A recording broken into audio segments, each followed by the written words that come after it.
Salut à tous, pour votre nouveau numéro de la Minute Street Fighter, je vais vous présenter en détail Birdie, combattant issu du tout premier Street Fighter, dans sa version Street Fighter V. Je tiens à vous préciser que Street Fighter V est loin d'être comme Street Fighter 4. Capcom a décidé avec cette itération de passer à autre chose avec de nouvelles mécaniques. Commençons avec quelque chose d'assez marrant. Regardez ce qu'il se passe lorsque vous ne faites rien avec Birdie. Et hop, un point de dégâts. Birdie est un personnage qui se déplace assez lentement. Ce n'est pas le plus lent, mais l'éditeur a prévu quelques petites choses pour pallier à cela. Alors si vous connaissez Birdie, vous êtes au courant que dans la série des Street Fighter Alpha, c'était un personnage à charge. Eh bien ce n'est plus le cas aujourd'hui. Son coup de tête, le Bullhead, s'exécute en réalisant un demi-cercle vers l'avant et les boutons de poing. Ce coup spécial possède une propriété armure à son démarrage, c'est-à-dire qu'il peut encaisser un coup lors de son élan. Il peut couvrir plusieurs distances en fonction du bouton appuyé, chose plutôt pas mal. Il a également un coup de tête à la verticale qui lui se réalise presque comme le turnaround du boxeur, c'est-à-dire en maintenant puis relâchant simplement un bouton de coup de poing. Assez efficace en anti-saut, ce coup spécial est invincible aux projectiles, donc assez utile face à ceux qui abusent des projectiles. Birdie a aussi une projection spéciale, non pas en réalisant comme Zangief un 720, mais seulement un demi-cercle vers l'arrière avec un bouton de coup de poing. La zone d'action est plutôt bonne et cela fait d'énormes dégâts. Si vous faites un demi-cercle vers l'arrière puis un bouton de coup de pied, Birdie sautera sur vous pour une autre projection spéciale. La distance changera selon le bouton appuyé, passe au-dessus des projectiles et donc s'avère être très utile. Avec un demi-cercle vers l'avant accompagné d'un bouton de coup de pied, Birdie pourra lancer sa chaîne, intéressant à utiliser sur votre adversaire tentant de fuir. Si vous maintenez le bouton appuyé, Birdie pourra retenir son coup. Après, libre à vous de le lancer ou non. Une version contre les sauts existe aussi. Ces coups basiques possèdent une très bonne allonge. Il s'agit ici d'un personnage assez lent, mais ayant la plus grande allonge du jeu, pour le moment.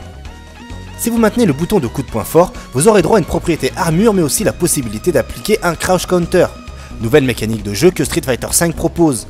A savoir que chaque personne a le droit à une attaque de ce type, provoquant un état de crouch counter qui permet de pouvoir pendant un laps de temps très court d'enchaîner d'autres coups sans que votre adversaire puisse mettre la garde. Bref, Birdie ne possède pas une grande possibilité d'enchaînement, il n'a que très peu de coups pouvant être annulés par un coup spécial, comme par exemple le moyen point sur place. Le nouveau système mis en place dans le jeu, le V-Trigger, est représenté ici par la V-Jauge. Beaucoup de personnes pensent que cette mécanique est comme les ultras de Street Fighter 4, mais ce n'est certainement pas le cas. Il s'agit ici d'un système qui confère une aptitude unique à chaque personnage.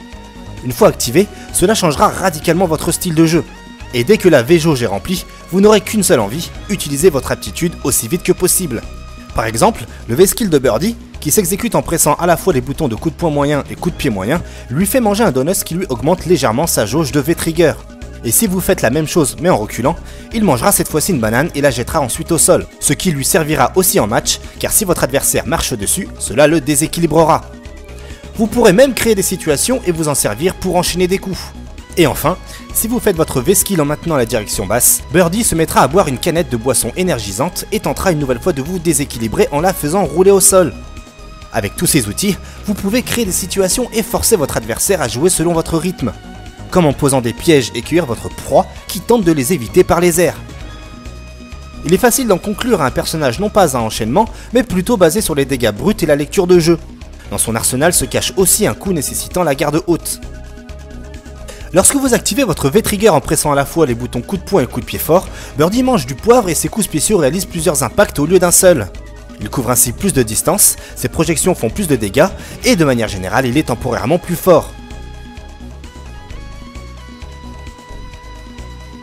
Son saut coup de poing moyen est cross-up, passage dans le dos si vous préférez et force donc l'adversaire à inverser sa garde. Birdie a aussi un moyen pour éviter les projectiles en pressant la direction diagonale avant et coup de poing fort. L'un des premiers enchaînements à apprendre est le saut moyen point pour passer en cross-up, coup de poing moyen et ensuite le bullhead. Évitez le bullhead avec le coup de poing faible car parfois celui-ci ne touche pas après le saut moyen point. Simple et efficace, c'est un personnage qui se joue plus avec les distances qu'autre chose. Un dernier petit enchaînement sympathique est le petit pied sur place puis coup de poing moyen baissé.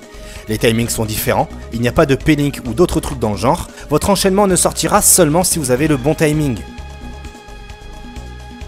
Voilà qui se clôture le 14e numéro de la Minute Street Fighter. Pour en savoir plus sur l'actualité de votre licence préférée, je vous invite à suivre vsftv.com via les réseaux sociaux Facebook et Twitter ou directement par le biais de nos pages YouTube ainsi que Dailymotion. Bon jeu à vous et je vous dis à plus.